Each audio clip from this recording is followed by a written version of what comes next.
안녕하세요. 포미입니다. 최근 중국 경기 침체가 이슈죠.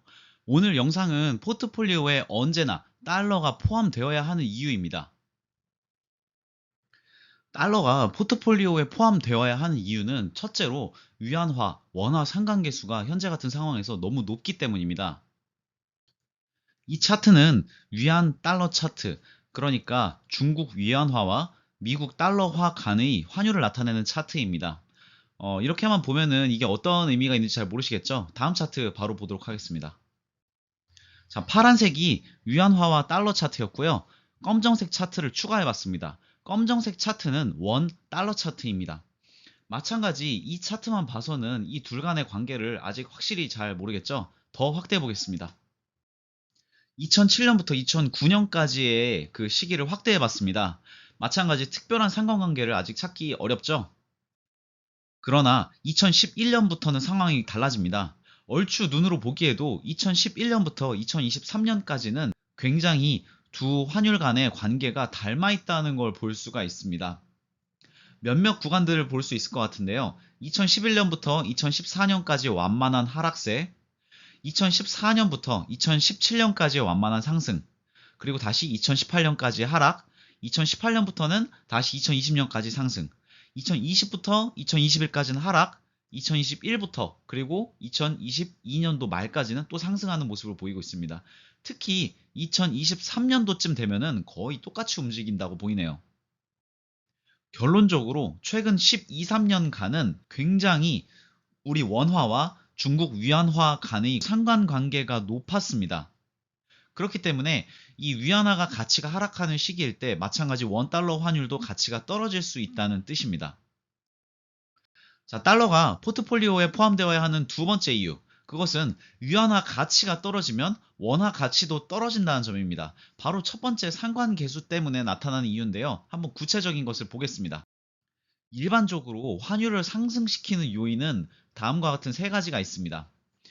미국과의 기준금리 차이, 두 번째로는 미국 경기 호황, 세 번째로는 무역 적자 규모입니다. 가장 먼저 미국과 중국의 기준금리 차이를 먼저 보겠습니다. 기준금리 차이가 확대되면 확대될수록 환율은 상승할 수밖에 없습니다. 그런데 미국은 인플레 목표를 2%로 잡고 금리 인상을 계속적으로 하고 있는 상황입니다. 최근의 잭슨 홀 연설에서도 제롬 파월 의장이 당분간 추가 금리 인상이 가능하다고 이미 밝힌 바 있죠. 반면에 중국 같은 경우에는 연내 이미 두 번째 금리 인하를 시행했습니다. 이와 같이 금리 차이가 확대되면 확대될수록 환율의 상승 리스크에 노출되어 있는 상황입니다. 두 번째는 미국 경기가 호황이라는 점입니다. 중국 경기는 반대로 침체 중이죠. 자, 밑에 있는 것은 달러 스마일 이론이라고 하는데요. 미국 경제 상황에 따라 환율이 달라질 수 있다는 겁니다. 미국 경제 상황이 그냥 평범하다면 가장 달러의 값어치가 낮고 미국 경기가 굉장히 불황이라면 달러 환율이 올라가고 또 한편으론 미국 경기가 호황이라면 달러 환율이 올라간다는 뜻입니다. 이게 무슨 뜻이냐면 미국 경기가 불황이라면 안전자산에 대한 수요가 증가하기 때문에 환율이 올라가고 반면에 미국 경기가 호황이라면 미국 주식에 투자하는 것이 굉장히 높은 수익률을 보장해 주기 때문에 미국으로 돈이 몰려서 환율이 올라간다는 뜻이죠.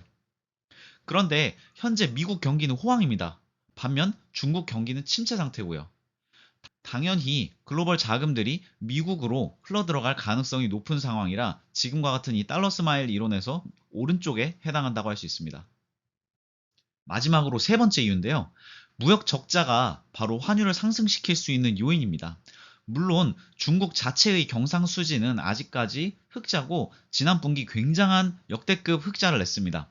그러나 만약 무역 적자가 일어나고 무역 적자가 심화된다면 국내의 달러가 부족해져서 달러 값이 상승하여 결국은 환율이 상승하게 됩니다. 이 차트는 원달러 환율과 경상수지 차트를 같이 한번 가져와 본 겁니다. 중국의 경상수지를 가져오지 않고 우리나라의 경상수지를 가져온 이유는 두 가지가 있는데, 중국 경상수지는 세 달마다 발표되어서 조금 느리기도 하고요. 또 중국 경상수지는 현재 흑자 상태입니다. 따라서 적자 상태가 벌어졌을 때 환율의 변화를 드러내기에는 좋지 않아서 일단 우리나라의 경상수지를 한번 가져와 봤습니다. 경상수지가 적자인 순간들이 이 전체 그래프에서 조금씩 보이는데요. 몇몇 구간들을 한번 살펴보겠습니다. 2008년쯤에 경상수지가 적자였었고요. 2020년 초에 또 적자였습니다. 그리고 가장 최근에는 2023년도에 경상수지 적자가 있었네요. 절대적이라고는 할 수는 없지만 경상수지 적자가 확대되었을 때 원달러 환율이 상승하는 모습을 볼 수 있습니다. 특히 2008년도에는 환율이 거의 900원대에서 1,500원까지 갔습니다. 2020년도에도 환율이 굉장히 상승했던 순간들을 또 볼 수가 있습니다. 2022년도에 환율 상승이 최근에는 가장 인상적이었는데요. 이때도 역시 경상수지가 적자 상태였습니다. 거의 환율은 1,440원까지 갔었네요. 그러나 실제로 아직 중국의 경상수지는 흑자 상태입니다. 중국 경기 침체가 조금 더 가속화되어 수출이 감소한다면 중국 내에서의 달러가 부족해지고, 이는 중국 위안화의 달러화 대비 값어치를 하락시킬 수 있는 요인이 됩니다. 앞서 말씀드렸다시피 위안화의 값어치가 떨어지면 원화의 값어치 역시 덩달아 떨어져야 하기 때문에 우리는 투자 자산을 가급적 달러 표시 자산으로 늘 가지고 있는 게 이런 위험들을 줄이는 데 도움이 됩니다. 마지막으로 우리가 달러 표시 자산을 가지고 있는 것이 얼마나 우리 포트폴리오의 성과를 방어해 줄 수 있는지를 직접 구체적으로 보려고 합니다. 제가 영상에서도 몇 번 보여드렸었죠? 2008년 서브프라임 모기지 사태 때의 일입니다. 파란색은 나스닥 지수고요. 검은색이 바로 원달러 환율입니다. 원달러 환율은 나스닥이 하락할 때 아주 견고하게 올라서 포트폴리오 전체의 성과를 방어해 줬을 게 짐작이 되시죠?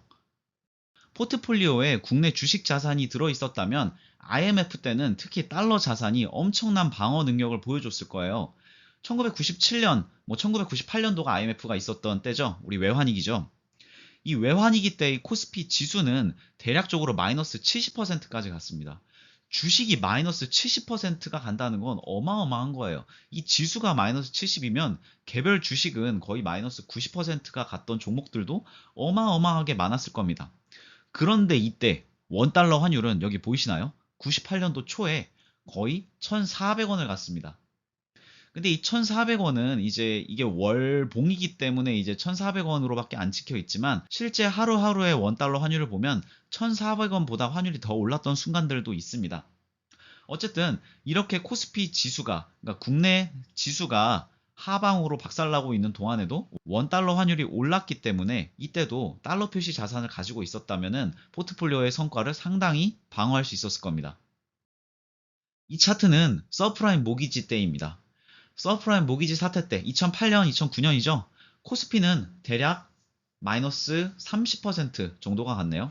반면에 환율 상승폭이 보이시나요? 검정색이 환율인데 거의 1400까지 갔었죠. 코스피 지수의 하락폭보다 거의 환율의 상승폭이 더 큰 수준입니다. 달러 표시 자산 혹은 달러를 가지고만 있었어도 코스피 하락에 의한 자산 손실을 상당 부분 만회했을 겁니다. 정리하겠습니다. 위안화와 원화의 상관계수가 너무 높습니다. 두 번째로 위안화 가치가 떨어지면 원화 가치도 떨어지는데, 위안화의 가치를 떨어뜨릴 수 있는 요인이 현재로서는 몇몇 있습니다. 그래서 조금 우려가 되는 상황이고, 사실 이런 우려를 지금 하기보다는 이런 우려가 벌어지기 전에 사실 이미 포트폴리오에 달러가 포함되어 있었어야 한다고 생각합니다. 저는 지금 이 영상을 찍으면서 중국 경기 침체 뉴스가 지금 사실 꽤 많이 나오고 있잖아요. 지금 경기 침체가 왔기 때문에 달러를 포트폴리오에 넣어야 된다는 의미는 아닙니다. 투자를 긴 시간 끌고 가다 보면은 경기 호황도 있고 경기 침체도 있고 인플레이션도 있을 수 있습니다.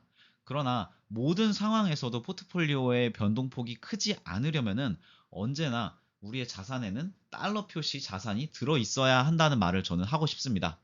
오늘 영상 여기까지입니다. 감사합니다.